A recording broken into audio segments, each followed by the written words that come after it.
Saya mendengar kabar berpulangnya Glenn Fredly Rabu malam.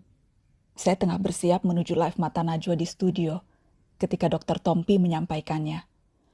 Tidak mungkin, mana mungkin. Saya masih berupaya menyangkal apa yang saya dengar dari Dr. Tompi. Sampai akhirnya saya menyerah dan kami bertangis-tangisan di telepon. Terakhir kami saling berkabar ketika Narasi mempersiapkan konser musik donasi di rumah aja. Kakak Glenn memang sakit ketika itu. Karenanya ia menyampaikan pesan meminta maaf tidak bisa tampil. Trio Lestari hanya muncul dengan Tompi dan Sandi Sandoro saja. Tapi kakak Glenn sempat mengirimkan video rekamannya bernyanyi Rumah Kita.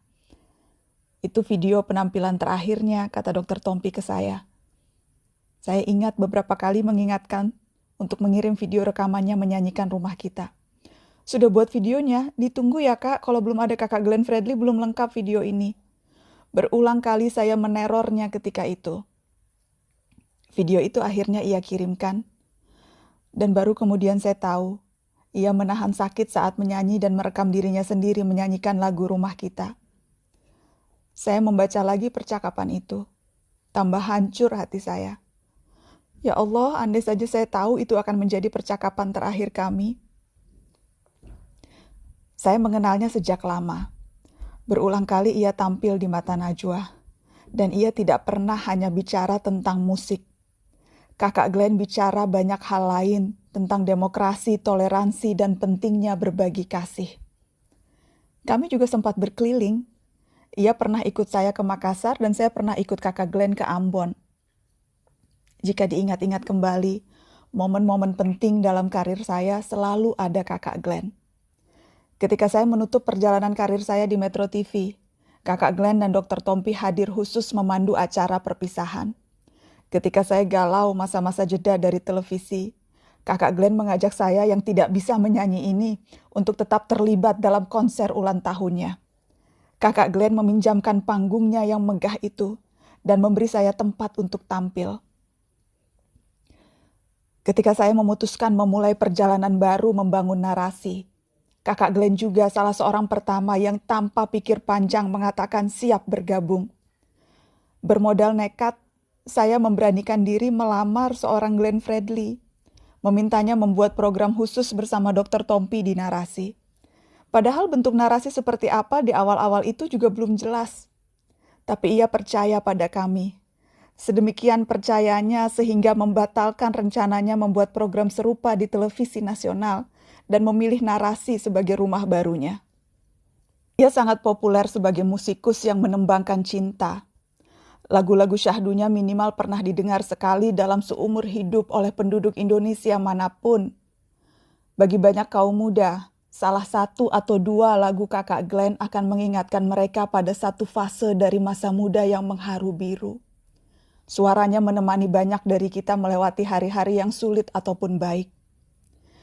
Tapi percayalah, hayat dan karya kakak Glenn bukan cuma tentang cinta dalam pengertian romansa. Pada awal dan pada akhirnya, cinta dalam hayat dan karya kakak Glenn adalah tentang kemanusiaan. Saya pernah mengajak kakak Glenn tampil di Syihab Syihab bersama Abi Quraish Syihab. Ketika itu bulan Ramadan, kami bertiga hadir di Masjid Bait Al-Quran, menunggu berbuka puasa sambil berbincang tentang keberagaman dan kemanusiaan. Sesuatu yang selalu dipegangnya sejak kecil, karena ia kerap diajarkan bahwa semua kita bersaudara tanpa melihat latar belakang agama. Ia bahkan pernah menjadi produser dan menulis lagu album musik bernafaskan Islam yang bertajuk Hidayah. Dia adalah sahabat kaum marginal. Dari soal GKI Yasmin, petani Kendeng, warga Tanjung Benoa dan Aru, keluarga Tapol Maluku dan Papua, dan banyak lagi. Ia adalah pembela hak asasi manusia yang gigih walau tanpa banyak orasi. Para aktivis bisa memberi kesaksian yang terang benderang soal satu ini. Dan sekali lagi tentang cinta dalam kehidupan kakak Glenn, mungkin Indonesia Timur adalah cinta terbesarnya. Ia kerap bicara soal kesenjangan yang ia lihat di kampung halamannya di Indonesia Timur. Tidak.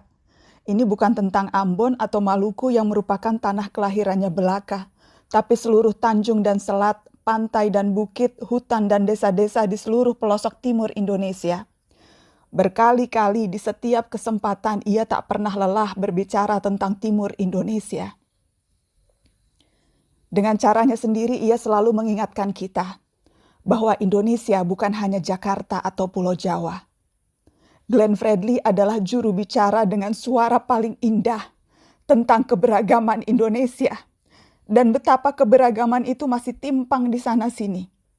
Dan tugas kita bersama untuk memperbaikinya dengan segala cara yang kita bisa. Bukan hanya belantika musik yang menanggung, bukan cuma penggemar setiamu yang merana. Indonesia dan peran-peran kemanusiaan yang pernah kau isi itu ikut merasa kehilangan, Kak. Tadi malam saya memberitahu Abi Kures soal kamu, Kak Glenn. Abi Kures kemudian berucap, kita yakin bahwa rahmat Tuhan yang maha luas menyentuh semua makhluknya. Amin ya Rob.